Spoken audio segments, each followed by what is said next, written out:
अस्सलाम वालेकुम नाज़रीन, आज नदीम मलिक के शो में नईम हैदर पंजोता और तारिक फजल चौधरी के दरमियान काफी गर्मा गर्मी हो। नईम हैदर पंजोता और तारिक फजल चौधरी के मुंह पर उन्हें मैंडेट चोर कहा और जिस पर उन्हें बहुत आग लगी और मामला बहुत ज्यादा खराब हो गया। आइए पहले उनकी गुफ्तगू सुनते हैं, फिर इस पर बात करते हैं। आज से चंद साल पहले जब पनामा लीक्स के नाम से, पनामा पेपर्स के नाम से एक बहुत बड़ी लीक सामने आई थी, जिसमें पाकिस्तानियों की जो बाहर छुपाई गई जायदादें थी उनकी कुछ तफसील सामने आई, शरीफ फैमिली की तफसील सामने आई।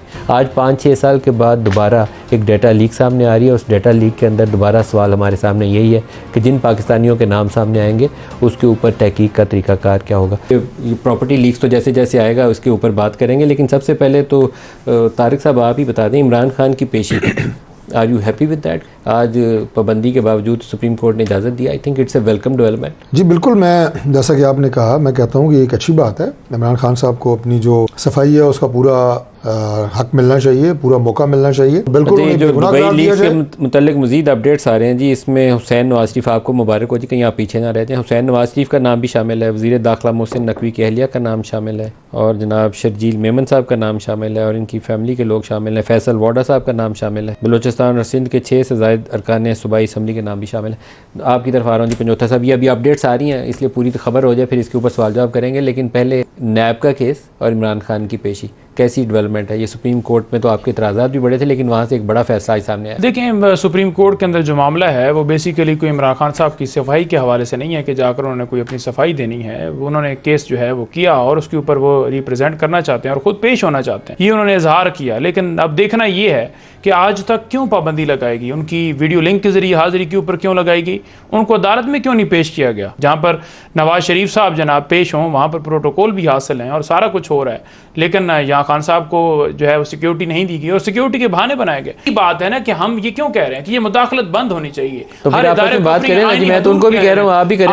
आज भी आप देख लें कि जस्टिस इस्लामाबाद हाई कोर्ट के मैं उसकी तरफ आता हूं, चीफ की तरफ, लेकिन आप आपस में करें बात। और खान साहब को देखें आपस में किस तरह बात करें। शोएब शाहीन साहब से अगर आप 40-50 हज़ार से हार चुके हैं और फॉर्म 45 के मुताबिक अगर आप हारे हुए हैं और फॉर्म 45 आपके पास भी मौजूद है, हमारे पास भी मौजूद है, और जिसमें आप हार गए और फॉर्म 47 का नोटिफिकेशन लेके आप कहें कि मैं जीता हूं, इसके अलावा मेरे साथ बात करो, तो कैसे हो सकती है? देखिए वो सबसे पहले आपको एडमिट करना होगा। इस्लामाबाद हाई कोर्ट के सामने भी है। मुझे लग रहा है कि मैं इस्लामाबाद के अपने सबसे पहले हमें एडमिट करना होगा कि हमने जो है वो इतनी अथॉरिटी के साथ झूठ बोल रहे हैं, इतनी अथॉरिटी के साथ कि मैं हैरान हो गया हूं। भाई यू आर नो अथॉरिटी, झूठा नहीं कह सकते, मैं उनको जवाब दे रहा हूं और आपने इल्जाम नहीं लगा रहा, आपने धांधली की है और आप हलफ दे दें, आप हलफ दे दें कि आप फॉर्म 45 के मुताबिक नहीं जीते, बोलना बंद करें। ठीक है, आपने फैब्रिकेशन नहीं की, मैं अदालत में दूंगा।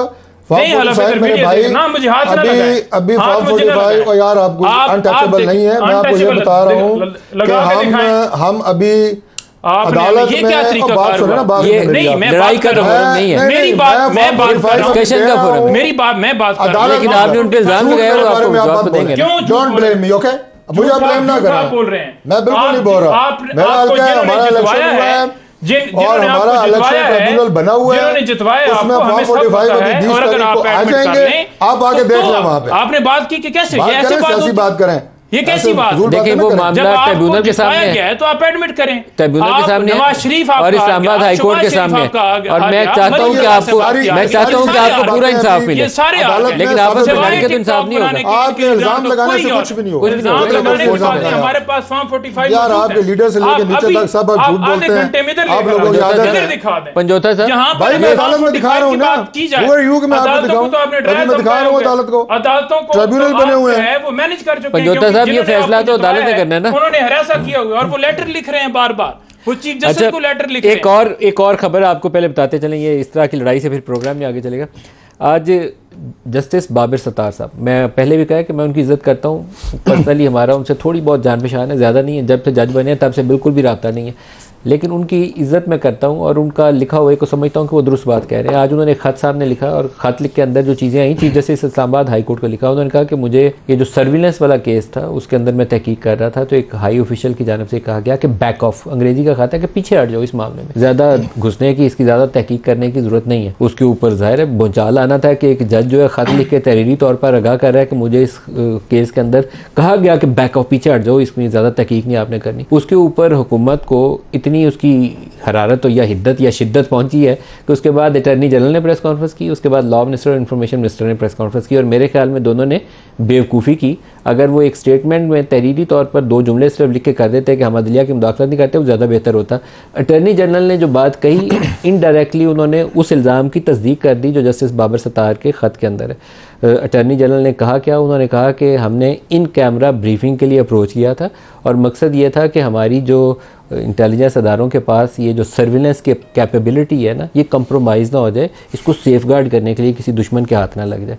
और उसके बाद हमारे होनहार बड़े काबिल लॉ मिनिस्टर आए, उन्होंने भी कहा कि अटर्नी जनरल ने इस काम के लिए कहा, थोड़ा सा अक्ल से बंदे को काम लेना चाहिए। यही तो इल्ज़ाम है जिसकी आप आके तस्दीक कर रहे हैं। ये ना ख़त्म होने वाले मसाइल हैं, क्या करें इसका। 6 जजों का मामला पहले चल रहा था, आज उसके ऊपर एक इजाफी खाता है। देखिए बात यह है कि मैं ऐसे ये कहूँगा कि इस दफ़ा उन्होंने खुद आकर बात नहीं की और उन्होंने भिजवाया इन 3 लोगों को कि आप जाकर बात करें, क्योंकि मामला फिर सीधा उनके ऊपर आया हुआ। और बात यह है कि यहाँ पर आकर ये कह देना कि हुकूमत, उन कौन है मैं समझा नहीं, जिन्होंने प्रेस कॉन्फ्रेंस की थी 9 मई की ऊपर, ठीक है जी, जिन्होंने प्रेस कॉन्फ्रेंस किसने की थी, इनकी हुकूमत ने की थी। देखें जो प्रेस कॉन्फ्रेंस जिन्होंने की थी DG ISPR साहब ने की थी, और जो है ये मामला जो है वहीं से भिजवाया गया। उन्होंने कहा है कि आप जाकर प्रेस कॉन्फ्रेंस गए थे। ये 3 लोग हैं, आजम नज़ीर तारड़ साहब, तारड़ साहब और अटॉर्नी जनरल साहब, अच्छा। जो आकर बैठे हैं, जिन्होंने आज आकर प्रेस कॉन्फ्रेंस की है। और उस प्रेस कॉन्फ्रेंस के अंदर ये कह रहे हैं कि जनाब किसी तरह से जो है वो इसको जो तासर दिया जा रहा है ना कि मुदाखलत हुई है, तो यहाँ पर कोई इस तरह की कोई मुदाखलत वाला मामला नहीं है। और लेटर को उन्होंने कहा है कि बस वो एम ही आ गए और उसको जो है वो अभी मामला सब जुडाइस है, लेकिन ये ऐसा मामला नहीं है कि कोई मुदाखलत हुई।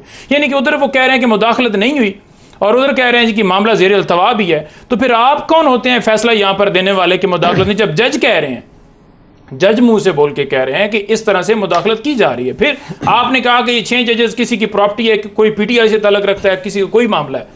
फिर लाहौर हाई कोर्ट ने कह दिया, फिर पेशावर हाई कोर्ट ने कह दिया, ठीक है। अब एक दोबारा जो है जज उन्होंने कह दिया, उन्होंने कहा है कि मैंने वो क्योंकि केस सुना था ऑडियो लीक वाला, तो मुझे कहा गया कि इस केस से पीछे हट जाओ।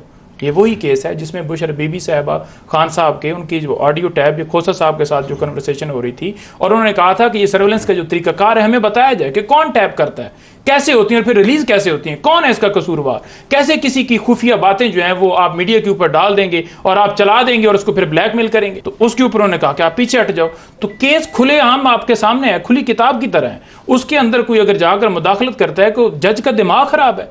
क्या इमरान खान जेल से कह रहा है कि आप जाकर ये बयान दे दो या ये खत लिख दो? आप पहले कहते थे ना कि जनाब उस जज को तौहीन अदालत का नोटिस लेना चाहिए था, उसको उस वक्त बताना चाहिए था, तो वो तो उस टाइम भी बता रहे थे। अच्छा, और अभी भी उन्होंने चीफ को कहा है और अभी भी आप फौरन आकर प्रेस कॉन्फ्रेंस कर रहे हैं कि आप जज हैं। फिर दुबई की वो जो रियल स्टेट रेगुलेटर है उस अथॉरिटी का डाटा जारी होता है पिछले कई सालों से, PTI के दौर में भी।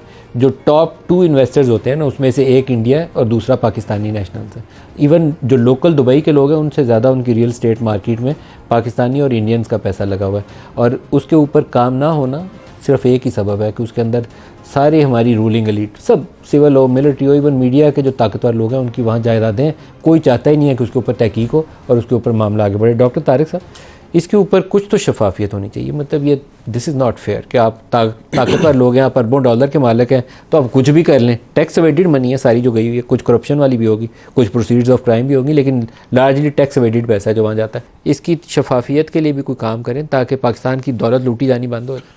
नदीम मलिक साहब, आपने बड़ा अच्छा जो है वो सवाल उठाया है, और यही सवाल जो है पहले हमने भी रखा था कि जिस तरह से मुल्क के अंदर इलेक्शन हुए हैं उसकी शफाफियत के ऊपर सवाल उठे हैं, और जो शफाफियत कायम नहीं हुई, जो हमने आपसे मुलाकात हुई थी जमान पार्क में खान साहब की, तो उसके अंदर ये बात तय हुई थी कि मुल्क के अंदर साफ और शफाफ इलेक्शन जो है वो करवाए जाएंगे। नाज़रीन, सबसे पहली बात तो ये, इमरान खान को नाजायज तौर पर, गैर कानूनी और गैर आईनी तौर पर जो इमरान खान की तस्वीर और नाम टीवी पर लेने पर पाबंदी लगाई गई है वो सरासर ज्यादती है। लेकिन अब सुप्रीम कोर्ट की तरफ से जो इमरान खान का ये हक छीन लिया गया था, अब सुप्रीम कोर्ट इमरान खान का ये हक बहाल करने जा रही है।